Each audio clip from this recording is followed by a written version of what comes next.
गठबंधन में जिनकी लीडरशिप में चुनाव होता है, परिणाम के बाद संख्या बल जो भी हो, लेकिन लीडर के रूप में वही मुख्यमंत्री होते हैं।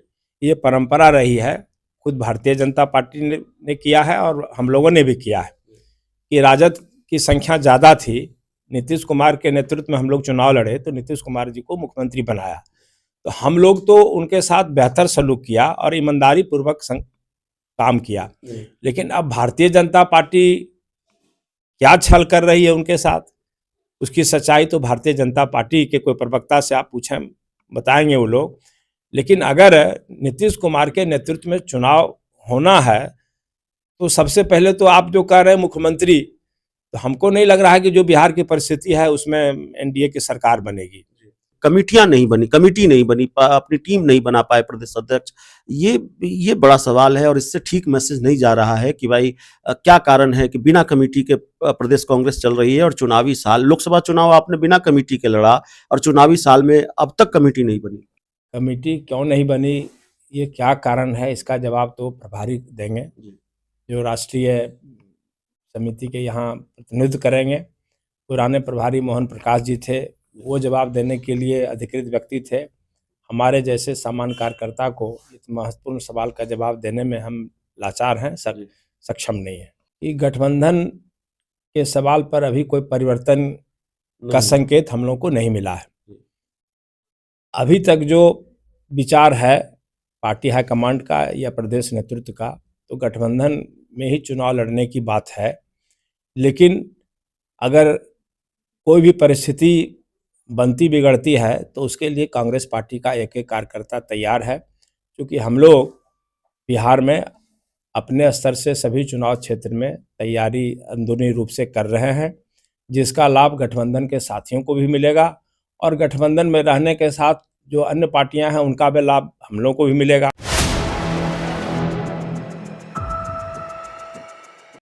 नमस्कार, आप देख रहे हैं 4 PM और मैं हूं अभिषेक मिश्रा। देखिए, चुनावी साल में कांग्रेस ने सांगठनिक स्तर पर कई बड़े बदलाव किए हैं। बिहार को लेकर भी कल कांग्रेस का एक बड़ा फैसला सामने आया है। प्रदेश के प्रभारी बदले गए हैं। मोहन प्रकाश की जगह कृष्णा अल्वेरू, जितना मुझे उनका नाम ठीक से याद आ रहा है, कृष्णा अल्वेरू बिहार कांग्रेस के नए प्रभारी होंगे। युवा कांग्रेसी को बिहार कांग्रेस का प्रभार दिया गया है। कई दूसरे राजनीतिक सवाल भी हैं। चूंकि चुनावी साल है तो सवालों की फहरिस्त न तो कभी खत्म होगी न ही कभी छोटी होगी। हमारे साथ कांग्रेस के दिग्गज नेता और बिहार कांग्रेस के दिग्गज नेता, साथ ही पार्टी के MLC समीर कुमार सिंह सर हैं। सबसे पहले जो सवाल है वो यही है कि कांग्रेस ने संगठन में बदलाव किया है, पार्टी के प्रभारी बदले गए हैं और मोहन प्रकाश की जगह कृष्णा अल्वेरू को प्रभार दिया गया है। 25 में इसका क्या फायदा मिलेगा? प्रभारी बदल जाने से सब कुछ ठीक हो जाएगा? देखिए, प्रभारी यह है कि एक युवा नेता को प्रभार देने का मतलब ये होता है कि ज़्यादा वो समय दे सकें, ज़्यादा सक्रिय रह सकें। और ये युवा जरूर हैं लेकिन सांगठनिक क्षमता है। राष्ट्रीय स्तर पर युवा कांग्रेस के प्रभारी रहे हैं, तो हम समझते हैं कि इनके जुझारूपन का, और जुझारूपन के साथ साथ एक सरल हैं, सहज हैं, जो इसलिए हमको लगता है कि बिहार हित में इनका उपयोग संभव होगा और कांग्रेस संगठन बिहार में मजबूत बनेगी। कांग्रेस मजबूत बनेगी, लेकिन ये सवाल बार बार बिहार कांग्रेस की जब बात होती है तो ये सवाल बार बार मुंह बाय खड़ा होता है कि सिर्फ इस प्रदेश अध्यक्ष के कार्यकाल में नहीं, दूसरे प्रदेश अध्यक्ष भी रहे, उनके कार्यकाल में भी कमेटियां नहीं बनी, कमेटी नहीं बनी, अपनी टीम नहीं बना पाए प्रदेश अध्यक्ष। ये बड़ा सवाल है और इससे ठीक मैसेज नहीं जा रहा है कि भाई क्या कारण है कि बिना कमेटी के प्रदेश कांग्रेस चल रही है और चुनावी साल, लोकसभा चुनाव आपने बिना कमेटी के लड़ा और चुनावी साल में अब तक कमेटी नहीं बनी। देखिए, जो आपका सवाल है जी, इसका जवाब देने के लिए आधिकारिक व्यक्ति हम नहीं हैं। जी, कमेटी क्यों नहीं बनी, ये क्या कारण है, इसका जवाब तो प्रभारी देंगे, जी। जो राष्ट्रीय समिति के यहाँ प्रतिनिधित्व करेंगे। पुराने प्रभारी मोहन प्रकाश जी थे, वो जवाब देने के लिए अधिकृत व्यक्ति थे। हमारे जैसे सामान्य कार्यकर्ता को इस महत्वपूर्ण सवाल का जवाब देने में हम लाचार हैं, सक्षम नहीं है। सवाल यह भी है कि जिस तरीके से तारिक अनवर साहब जो आपकी पार्टी के सांसद हैं, कटिहार से सांसद हैं तारिक अनवर, और दिल्ली चुनाव नतीजों के बाद उन्होंने एक तरह से अपील की, नसीहत दी कांग्रेस आला कमान को कि भाई गठबंधन को लेकर भी मामला स्पष्ट होना चाहिए और संगठन में भी मूलचूल परिवर्तन की आवश्यकता है। हालांकि उन्होंने स्पष्ट नहीं किया कि ये राष्ट्रीय स्तर पर कहा, राष्ट्र के संदर्भ में कहा या प्रदेश कांग्रेस के संदर्भ में कहा। बाद में उनसे हमारी बातचीत हुई, उन्होंने कहा कि नहीं, ये हमने ऑल ओवर कांग्रेस के बारे में कहा, राष्ट्रीय स्तर के संदर्भ में कहा। क्या बिहार में गठबंधन को लेकर कांग्रेस की स्थिति बहुत स्पष्ट है, इसी गठबंधन में आगे बढ़ना है या कहीं कोई दिक्कत वाली बात भी है? अभी तक देखिए, जो हमारे जैसे समान कार्यकर्ता को सूचना है कि गठबंधन के सवाल पर अभी कोई परिवर्तन का संकेत हम लोग को नहीं मिला है। अभी तक जो विचार है पार्टी हाईकमांड का या प्रदेश नेतृत्व का, तो गठबंधन में ही चुनाव लड़ने की बात है। लेकिन अगर कोई भी परिस्थिति बनती बिगड़ती है तो उसके लिए कांग्रेस पार्टी का एक एक कार्यकर्ता तैयार है, क्योंकि हम लोग बिहार में अपने स्तर से सभी चुनाव क्षेत्र में तैयारी अंदरूनी रूप से कर रहे हैं, जिसका लाभ गठबंधन के साथियों को भी मिलेगा और गठबंधन में रहने के साथ जो अन्य पार्टियां हैं उनका भी लाभ हम लोगों को भी मिलेगा। लेकिन वैसी नहीं है कि हम गठबंधन पर ही आश्रित हैं, हम लोग भी अपना संगठन अंदरूनी रूप से तैयार कर रहे हैं और ये जब जो परिस्थिति बनेगी उसका सामना करने के लिए हम अकेले भी चुनाव लड़ने को आप तैयार हैं, बहुत स्पष्ट आप कह रहे हैं। देखिए, अकेले लड़ना तभी जब हाईकमांड सोचेगी कि नहीं, अगर वैसी परिस्थिति बनेगी, अगर कोई हमारे गठबंधन के साथी हमको लाचार कर देंगे तो परिस्थिति बनेगी तो हम लड़ेंगे। लेकिन अभी तक जो है हाईकमांड इस पर कोई दूसरा संकेत या दूसरा मंथन अभी इस पर नहीं हुआ है, इसलिए हमको लगता है कि गठबंधन में ही चुनाव लड़ने की पूरी संभावना बन रही है। नहीं, आपका जो रुख रहा दिल्ली के विधानसभा चुनाव में और फिर उस रुख का हस्र भोगना पड़ा अरविंद केजरीवाल को कि भाई कांग्रेस को हल्के में लीजिएगा, सत्ता चली जाएगी, सरकार चली जाएगी, नुकसान हो जाएगा, उस डर को भुनाने की भी कांग्रेस आरजेडी के साथ बिहार में करेगी, ऐसी चर्चा है कि भाई देखिए हमको हल्के में दिल्ली में केजरीवाल ने लिया, बिहार में आप ये गलती न करें। देखिए, कांग्रेस पार्टी का वोट दिल्ली चुनाव में बढ़ा है और 17 सीट पर तो हमारे कारण ही वो जीत नहीं पाए, तो स्वाभाविक रूप से अगर हमारे साथ उनका तालमेल कायम रहता तो आज भारतीय जनता पार्टी दिल्ली में नजर नहीं आती, ये स्पष्ट है। लेकिन वहाँ के हार से हमको लगता है कि बिहार के गठबंधन के जो हमारे पार्टी के लोग हैं, नेता हैं, वो सबक लेंगे और जो गलती दिल्ली में हुई वो काम यहाँ नहीं करेंगे, नहीं तो फिर यहाँ पर एनडीए को फायदा हो जाएगा, बीजेपी को फायदा हो जाएगा, बीजेपी को फायदा हो जाएगा। इसलिए हमको नहीं लगता है कि ये गलती, और इससे सभी साथी को, हमारे जो गठबंधन के साथी हैं सबको मिला है सबक और उस सीख लेंगे और हमको लगता है कि सभी मिलजुल करके वैसी परिस्थिति बनाएंगे कि हम लोग मजबूती के साथ चुनाव लड़ें और सरकार बनाएं। कई दशक की राजनीति का अनुभव आपके पास है, तो जाहिर है बयानों का मतलब भी बहुत बारीकी से समझते हैं, और खासकर बयान अगर राजद सुप्रीमो लालू प्रसाद यादव का हो तो उसका मतलब तो आप और बेहतर समझते हैं। लालू प्रसाद यादव ने कहा, आरजेडी सुप्रीमो ने कहा कि हम लोगों के रहते बिहार में बीजेपी कैसे सरकार बना लेगी, हम लोगों के क्या मायने निकाले जाए। हम लोगों से मतलब आरजेडी कांग्रेस वामदल, या हम लोगों से मतलब आरजेडी कांग्रेस वामदल और नीतीश कुमार भी, नीतीश कुमार को भी हम लोगों में शामिल किया लालू प्रसाद यादव ने। कैसे देखते हैं, उनके इस बयान का क्या मतलब निकालते हैं? देखिए, नीतीश बाबू को तो हम लोगों ने अलग किया नहीं, हम लोग वो ऐसे समय में छोड़े जब मंत्रिमंडल का विस्तार होने जा रहा था। कांग्रेस से 2 सदस्य मंत्रिमंडल में आते और राजद से भी 2 को आना था, तो हम लोग तो ये मंत्रिमंडल के विस्तार की प्रतीक्षा में थे और अचानक अंदरूनी रूप से वो गठबंधन कर लिए और फिर हम लोगों को छोड़ के चले गए। हम लोगों ने उनको न छोड़ा है और ना वही आमंत्रित करना चाहते हैं, लेकिन अगर उनको कंफर्टेबल वो नहीं समझ रहे हैं तो अगर आएंगे तो लालू जी ने तो उनको कह ही दिया है कि स्वागत है, आवें। उनकी पुत्री मीसा भारती ने भी कह दिया है कि अंकल अगर आएंगे तो हम लोग उनका स्वागत करेंगे, कोई दिक्कत नहीं है। क्योंकि हम लोगों का लक्ष्य है कि देश के राजनीति के लिए और देश की जो परिस्थिति है उसके लिए अभी भारतीय जनता पार्टी का बहुत मजबूत होना खतरनाक है।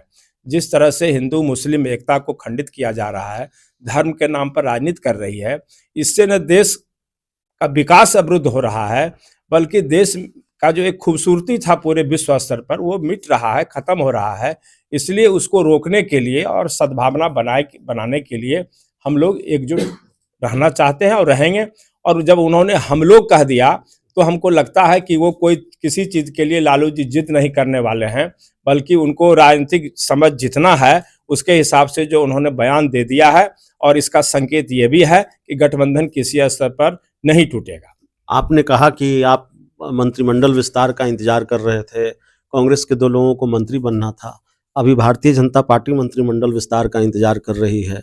होगा कि नहीं होगा कि फिर बीजेपी के साथ भी वही करेंगे जो कांग्रेस के साथ किया, आरजेडी के साथ किया? ये तो कुर्ता बंडी सिला रह जाए और नीतीश कुमार चले गए। ये तो भारतीय जनता पार्टी के पास भी इसका जवाब नहीं होगा। हम समझते हैं कि ये ईश्वर ही बता सकते हैं, नहीं तो नीतीश कुमार बता सकते हैं। इसका जवाब किसी के पास नहीं है।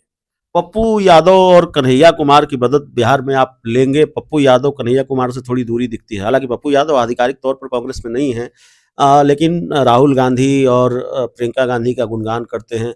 सीमांचल में प्रभाव है, आप मानते हैं पप्पू यादव का? पूर्णिया में उन्होंने खुद को साबित किया है। सीमांचल में 7 सीटें हैं जो मेरी जानकारी है। तो मदद लेंगे पप्पू यादव और कन्हैया कुमार से? जो दूरी है कांग्रेस की, बिहार कांग्रेस के नेताओं की, थोड़ी मिटेगी? देखिए, कन्हैया कुमार तो कांग्रेस में हैं जी और उनका उपयोग कांग्रेस पार्टी एनएसयूआई में कर रही है, जी। तो उनका उपयोग तो हो रहा है बिहार लेकिन पप्पू यादव को खुले तौर पर हम लोग कैसे उपयोग कर सकते हैं? वो हमारे पार्टी के सदस्य नहीं हैं। पार्टी में अपनी पार्टी को विलीन किए भी और उसके बाद फिर इंडिपेंडेंट लड़ गए। इंडिपेंडेंट लड़ने के बाद अभी जो बीपीएससी परीक्षा में जो आंदोलन कर रहे थे, फिर जनाधिकार पार्टी का झंडा जगह जगह लहराया गया। तो कैसे हम लोग उनको भरोसेमंद साथी समझें? अब वो कहते हैं कि नहीं हम राहुल जी के साथ हैं, प्रियंका जी के साथ हैं। तो अब कोई साथ कहता है तो हम कैसे कह दें कि हमारे विरोधी हैं? वो अपना उनका विषय है, वो क्यों साथ देना चाहते हैं, इसके पीछे क्या उनकी सोच है हम नहीं जानते हैं। लेकिन इतना जरूर है कि एक तरफ अगर पप्पू यादव को चुनना है, एक तरफ तेजस्वी यादव को चुनना है, तो कोई भी राजनीतिक व्यक्ति होगा तेजस्वी यादव को ही पसंद करेगा। दोनों के छवि में भी अंतर है, दोनों की विश्वस्तता में भी अंतर है। इसलिए अगर हमको चुनना होगा तो हम निश्चित रूप से कहेंगे कि पप्पू यादव से तुलनात्मक दृष्टि से लालू यादव, तेजस्वी यादव बेहतर है। चर्चा तो है कि पप्पू यादव के कुछ लोगों को, या वैसे लोग जो जनाधिकार पार्टी के नेता कार्यकर्ता हुआ करते थे, उनकी पार्टी विलीन हो गई, कांग्रेस में विलय कर लिया, तो वैसे लोगों को, उनके कुछ खास लोगों को कांग्रेस के टिकट पर लड़ाया जा सकता है विधानसभा का? देखिए, ये सब मीडिया का शगुफा है, ऐसी कोई चर्चा नहीं है। राहुल गांधी जी अब इतने मंजे हुए नेता हो गए कि वो फूक फूक कर करना चाहते हैं। अब मीडिया पप्पू यादव के बारे में तो अब नासमझ लोग ऐसे हैं कि वो कहते हैं कि पप्पू यादव बिहार के अध्यक्ष बनेंगे।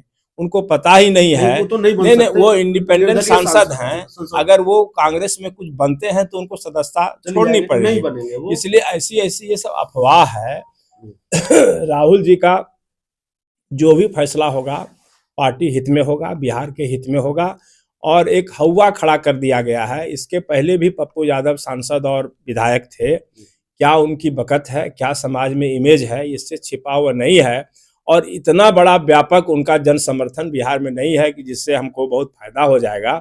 लेकिन ठीक है, बूंद बूंद से घड़ा भरता है। अगर आंशिक रूप से वो ही सही सहयोग करना चाहते हैं तो हम लोगों ने कभी उनके सहयोग लेने से मना नहीं किया। आप उनकी झोली में कुछ डालेंगे नहीं? झोली में डालेंगे, वो उनके लायक अगर उनको देने की स्थिति होगी, उनका हैसियत होगा, तब तो हैसियत आकलन होगा, हाईकमांड आकलन करेगी। उसके हिसाब से हाईकमांड को ये फैसला लेना है, ये बिहार को फैसला नहीं लेना है। हमारे पार्टी में तो सीमांचल में प्रभाव है, मानते हैं कि नहीं मानते? नहीं, सीमांचल में अभी हम मानते हैं कि एक सीट पर उनका प्रभाव है, तब तो जीत गए वहां। लेकिन तो उसके बाद सीट पर तो 7 विधानसभा सीटें आती है ना। वही तो हम कह रहा कि और असेंबली तो हार गए। अगर 7 सीट पर उनका प्रभाव है तो असेंबली कैसे हार गए वो? आप रुपौली की बात कर रहे हैं? हाँ, निश्चित। एक आखिरी सवाल है, नीतीश कुमार बिहार के मुख्यमंत्री 2025 में होंगे कि नहीं होंगे? अव्वल तो सवाल पहले यही है कि बहुमत किसको आएगा, एनडीए को आएगा कि इंडिया गठबंधन को आएगा। लेकिन अमित शाह की चुप्पी और तमाम तरीके के सवाल, और इन सवालों के बीच चिराग पासवान की पार्टी का एक बयान, उनकी पार्टी के जो राष्ट्रीय प्रवक्ता हैं अरविंद वाजपेयी कर रहे हैं, जिसके पास नंबर होगा वो मुख्यमंत्री होगा, विधायक दल की बैठक में मुख्यमंत्री तय होगा। भाई दिल्ली का मुख्यमंत्री नहीं तय करना है, कितनी पेचीदगी है, आप तय ही नहीं कर पा रहे हैं कि मुख्यमंत्री कौन होगा। यहाँ तो पहले से तय है, पिछले कई दशक से, 2-2.5 दशक से तय है कि मुख्यमंत्री नीतीश कुमार ही होंगे। और नीतीश कुमार को लेकर जब सवाल पूछा जाता है तो कहा जा रहा है नंबर तय करेगा, विधायक दल की बैठक में तय होगा। अब इतनी हिचक क्यों है भारतीय जनता पार्टी के शीर्ष नेतृत्व को या चिराग पासवान की पार्टी के राष्ट्रीय प्रवक्ता को नीतीश कुमार का नाम लेने में या उनको मुख्यमंत्री कहने में कि 2025 के बाद वही मुख्यमंत्री होंगे? गठबंधन में जिनकी लीडरशिप में चुनाव होता है, परिणाम के बाद संख्या बल जो भी हो, लेकिन लीडर के रूप में वही मुख्यमंत्री होते हैं। ये परंपरा रही है, खुद भारतीय जनता पार्टी ने किया है और हम लोगों ने भी किया है कि राजद की संख्या ज़्यादा थी, नीतीश कुमार के नेतृत्व में हम लोग चुनाव लड़े तो नीतीश कुमार जी को मुख्यमंत्री बनाया। तो हम लोग तो उनके साथ बेहतर सलूक किया और ईमानदारी पूर्वक काम किया।